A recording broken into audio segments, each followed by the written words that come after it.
Good morning, everyone. We're going to get into our first video here for 3.4. All right, so we're talking about graphing things that are in standard form. Here, if we want to have a little heading here, we're talking about graphing in standard form. All right, so what is standard form? Here, this very first vocab word. Okay, remember you can always pause the video if you need a bit more time. We're on page 76. All right, so standard form is a linear equation written in this format. This ax plus by is equal to c. Okay, and neither a or b are 0. So this a, b, and c are all numbers. So it would be something like 3x plus 5y is equal to negative 11. All right, that would be an equation in standard form. All right. So the way that we graph things in standard form is we use our intercepts. All right, if that's a term you've heard before, we've got an x and we've got a y-intercept. An x-intercept is the x-coordinate, so it's where your graph is crossing your x-axis. And the y-intercept is where your graph crosses the y. So let me give you a visual here. Okay, we've got our x-axis, and we've got our y-axis. Let me make that a little bit better.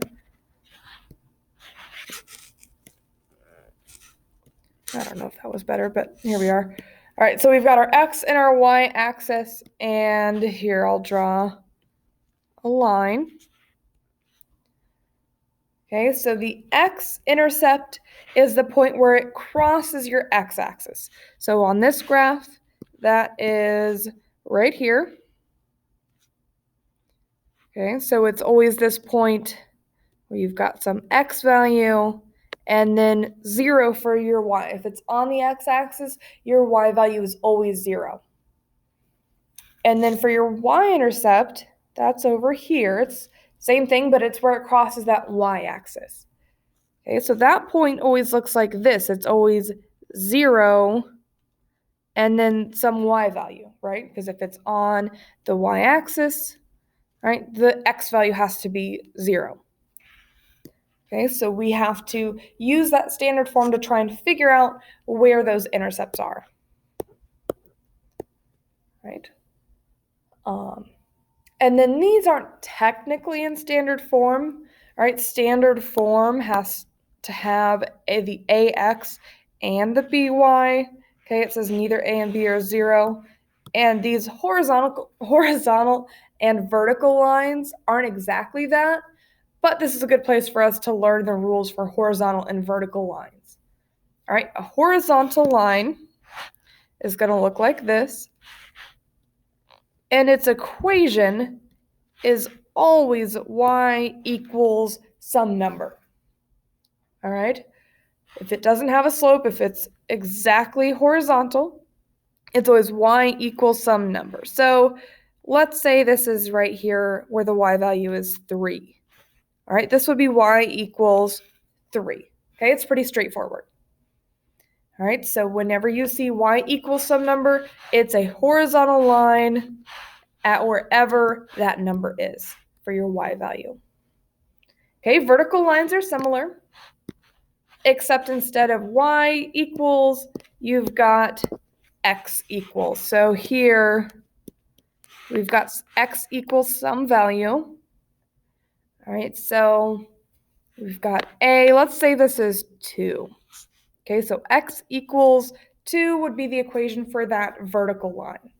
I know we said earlier when we were talking about functions that a vertical line isn't a function, and that's true, but we can still have an equation that gets us a vertical line. Even if it's not a function, we can still graph it.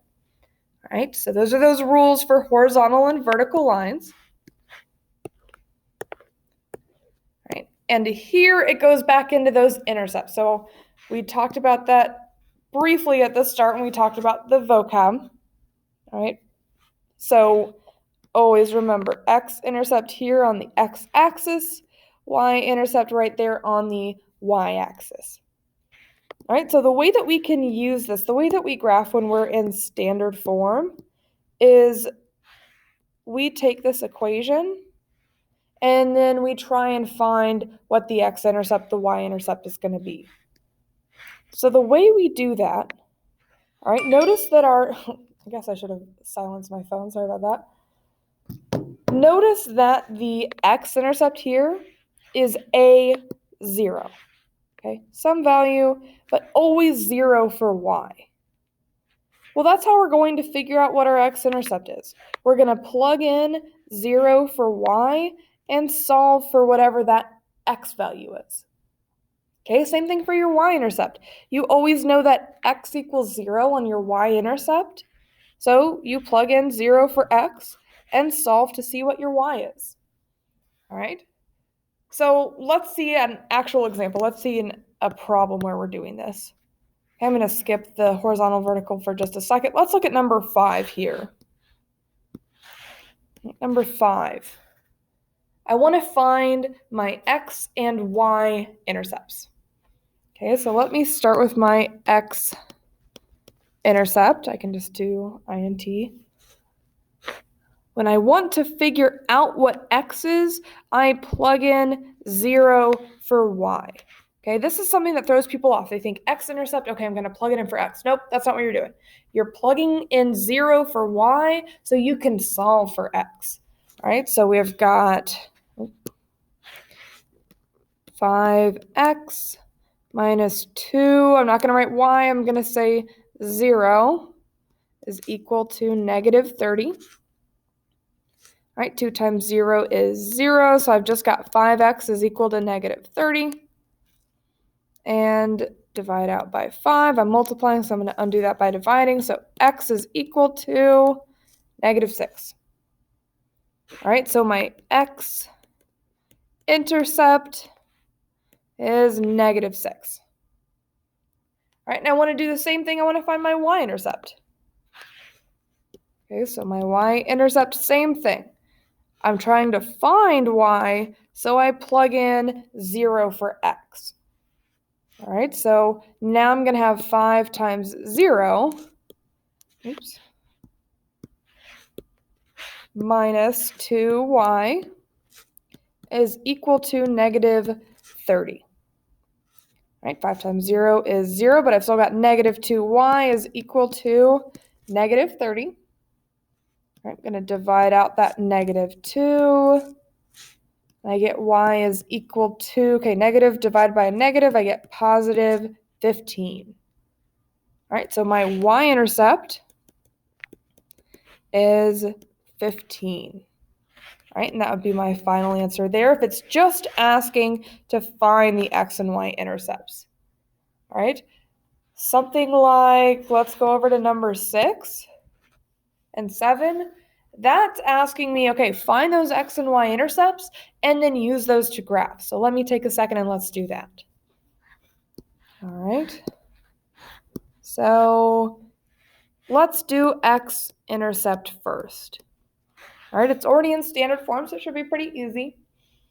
I'm leaving that x in because I want to solve for x, and I'm plugging in a 0 for my y. All right, so negative 8x. That 12 times 0 is just going to be 0, so then I just have negative 8x is equal to 24. All right, divide out by that negative 8, and I get x is equal to negative 3. Okay, so I'm just going to make a note over here. My x-intercept is negative 3. All right, and then let's do the same thing, but for my y-intercept. So y-intercept, all right, I'm going to plug in 0 for x so that I can find y. All right, negative 8 times 0 is 0, but I still have that 12y equal to 24. All right, I'm multiplying, so I'm going to divide each side by that 12, and I get y is equal to 2. All right, so my y-intercept is 2. All right, so should be pretty straightforward now to graph. I have an x-intercept of -3, so 1, 2, 3 on my x-axis, and then y-intercept, okay, I've got 1, 2 there on my y-axis. All right, let me see if I can actually draw a straight line here, even though I'm on the computer. All right. So I've got my two dots connected. I'm going to draw those arrows there on the ends. All right, that's telling me that line keeps going on and on forever. It doesn't just end there at 5 and -5. All right, so once you have that x and y intercept, you should be able to graph your line. Let's real quick do those horizontal and vertical lines. All right, since I've seen those intercepts. Okay, so really all you're having to do is know that a y equals is horizontal and x equals is vertical. All right. Okay, if you can remember that y equals is horizontal, you're just going to go ahead and say, well, this is a horizontal line and it's at -3. Okay, y equals -3. All right, so you're going to draw your horizontal line right there at y equals -3. That wasn't a very straight line, and it isn't exactly on -3, right? But it's close enough. I'm trying to draw on my computer screen. Right, vertical line right here at x equals 2, so your x value is all going to be 2. All right, so we're going to draw that vertical line. That one's a little better. Vertical line there at 2. All right. So go ahead, you can get started on that 3.4 assignment. Okay, you're either doing that on Wednesday or Thursday, okay, whatever the opposite day of your quiz is, whatever day you're at home. And then tomorrow or in 2 days on Friday, you're going to work on the day 2, some of those word problems. All right. Good luck, and I will see you guys tomorrow.